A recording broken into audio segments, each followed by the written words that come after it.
Praise the Lord. இன்னைக்கு ஏசப்பா உங்களை பார்த்து சொல்ற வார்த்தை என்ன அப்படின்னா, கர்த்தரே ஆவியானவர். கர்த்தருடைய ஆவி எங்கேயோ அங்க விடுதலையும் உண்டு. ஆமீன். அதாவது சில காரியத்துல நீங்க விடுதலை இல்லாம தவித்து கொண்டு இருக்கீங்கல்ல, இந்த பாவத்தை விட முடியல, ரகசியம் இந்த பாவம் என்னை தொடர்ந்துக்கிட்டே இருக்கு, இதை வெளியில சொல்லவும் பயமா இருக்குது, இது வேண்டான்னு நினைக்கிறேன் ஆனா தொடர்ந்துக்கிட்டே இருக்கு, இதுல இருந்து எனக்கு ஒரு விடுதலை வேணுமே, உள்ளத்தின் ஆழத்துல ஒரு பயம் துரத்திட்டே இருக்குது, நிம்மதியா தூங்க முடியல, சில சமயத்துல ஒரு மன அழுத்தம், ஒரு மாதிரி போராட்டம், சோர்வு, பலவீனம், இந்த பாதிப்புல இருந்து ஒரு விடுதலை வேணும். இந்த மாதிரி ஏதோ ஒரு காரியத்துல உங்களுக்கு விடுதலை தேவை. அதுக்கு என்னென்னவோ முயற்சி பண்றீங்க, ஒன்றும் நடக்கல. ஆனா முக்கியமான ஒரு ஆயுதத்தை தேவன் தந்திருக்கிறார். அவர்தான் பரிசுத்த ஆவியானவர். அவர் நம்ம மீது வந்துட்டா விடுதலை உண்டாகிடும். ஆவியானவர் எங்கேயோ அங்க விடுதலை.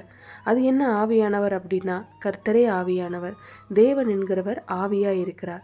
அவரை பார்க்க முடியாது, ஆனா அவருடைய சத்தத்தை கேட்க முடியும். அவர் ரொம்ப பிரகாசமானவர்.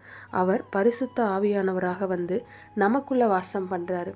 அப்போ ஆண்டவரிடத்துல அந்த பரிசுத்த ஆவியால் என்னை நிரப்பும், என்னை ஆட்கொள்ளும் என்று தாகத்தோடு கேட்கும்போது தேவன் தம்முடைய ஆவியை நமக்குள்ள அனுப்பி ஒரு விடுதலையின் வாழ்க்கையை தராரு. எந்த ஒரு காரியத்துல அடிமைப்பட்டு இருந்தாலும் உங்களுடைய சமாதானம், சந்தோஷம் எல்லாமே பாதிச்சிடும். ஒரு முழு விடுதலை இருந்தாதான் சந்தோஷமாவே இருக்க முடியும். உங்க சரீரத்துல ஒரு விடுதலை தேவையா இருக்கலாம், மனதளவுல ஒரு விடுதலை தேவையா இருக்கலாம், சிந்தனையில ஒரு விடுதலை தேவையா இருக்கலாம், உங்களுடைய ஆவியில ஒரு விடுதலை தேவையா இருக்கலாம். எந்த காரியத்துல உங்களுக்கு ஒரு விடுதலை தேவை, இப்போ அந்த பரிசுத்த ஆவியானவர் என் மேல இறங்கணும்னு சொல்லி நீங்க ஜெபிங்க. நீங்க ஜெபிக்கும் போது தேவன் தம்முடைய ஆவியை உங்களுக்குள்ள அனுப்புவார். அவர் இறங்கும் போது ஒரு விடுதலையின் வாழ்வு உண்டாகும்.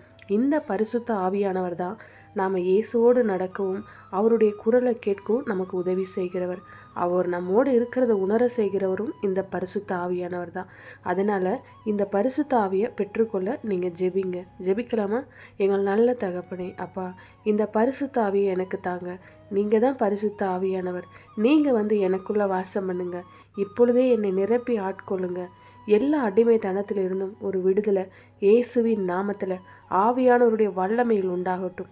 இயேசுவின் நாமத்தில் ஜெபிக்கிறோம் பிதாவே. ஆமென். God bless you.